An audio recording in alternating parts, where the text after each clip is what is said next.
Breaking news Posani కృష్ణమురళిని CID పోలీసులు కస్టడీలోకి తీసుకున్నారు. గుంటూరు ప్రభుత్వ ఆసుపత్రిలో పోసానికి వైద్య పరీక్షలు నిర్వహించారు. వైద్య పరీక్షల తర్వాత గుంటూరు సిఐడి రీజనల్ ఆఫీస్ కు తరలిస్తారు.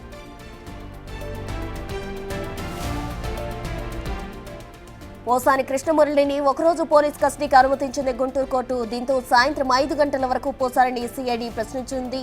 న్యాయవాది సమక్షంలోనే పోసానిని సిఐడి విచారించనుంది.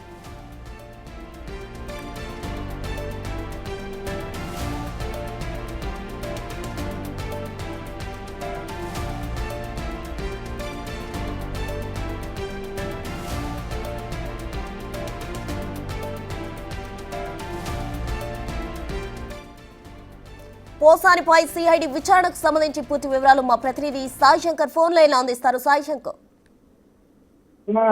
పోసాని కృష్ణమురళి కస్టడీకి సంబంధించి ఒకరోజు అనుమతించిన నేపథ్యంలో ఈరోజు గుంటూరు జిల్లా జైలు నుంచి సిఐడి పోలీసులు పోసాని కృష్ణమురళిని కస్టడీలోకి తీసుకోవడం జరిగింది. ప్రస్తుతం ప్రభుత్వ ఆసుపత్రిలో ఆయనకి వైద్య పరీక్షలు నిర్వహిస్తున్నారు. వైద్య పరీక్షల అనంతరం గుంటూరు సిఐడి రీజనల్ కార్యాలయంలో కస్టడీ విచారణ అనేది జరిగే అవకాశాలు ఉన్నాయి. ఈ రోజు సాయంత్రం 5 గంటల వరకు కూడా విచారణకు సంబంధించినటువంటి సమయం ఉన్నటువంటి నేపథ్యంలో పోసాని కస్టమర్లకు సంబంధించి అనేక అంశాలపైన కూడా విచారణ జరిగే అవకాశాలు ఉన్నట్లు కూడా మనకు తెలుస్తుంది.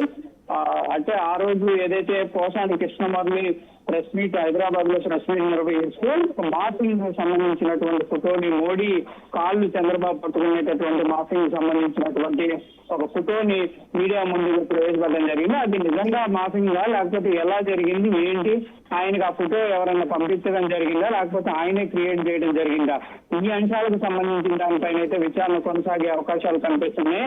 దాంతో పాటు వ్యక్తిగత దూషణలు చేయాల్సినంత పరిస్థితి ఎందుకు వచ్చింది, ఎవరైనా ఇన్ఫ్లుయెన్స్ చేయడం జరిగిందా, వైఎస్ఆర్సీపీ పార్టీకి సంబంధించినటువంటి నేతల యొక్క ఇన్ఫ్లుయెన్స్ ఏమైనా జరగడం జరిగిందా, లేకపోతే ఈయనే వ్యక్తిగతంగా ఎందుకు చంద్రబాబును టార్గెట్ చేయడంతో పాటు అనేక మంది నేతల్ని టార్గెట్ చేసి వ్యక్తిగత దూషణలకు ఎందుకు పాల్పడ్డారనే కోణంలో కూడా విచారణ కొనసాగనుంది. ప్రస్తుతం అయితే వైద్య పరీక్షలు నిర్వహిస్తున్నారు. పోసాని కృష్ణమురళికి సంబంధించి బీపీ, షుగర్ తో పాటు ఆరోగ్యానికి సంబంధించి ఆయన ఇప్పటికే గుండె సంబంధించినటువంటి అంశం పైన అనేక సార్లు చెప్తున్నటువంటి నేపథ్యంలో గుండె సంబంధించినటువంటి వైద్య పరీక్షలు కూడా జరుగుతున్నట్లు తెలుస్తుంది. వాటన్నిటికి సంబంధించి వైద్య పరీక్షలు పూర్తవగానే గుంటూరు సిఐడి రీజనల్ కార్యాలయానికి తీసుకెళ్లనున్నారు.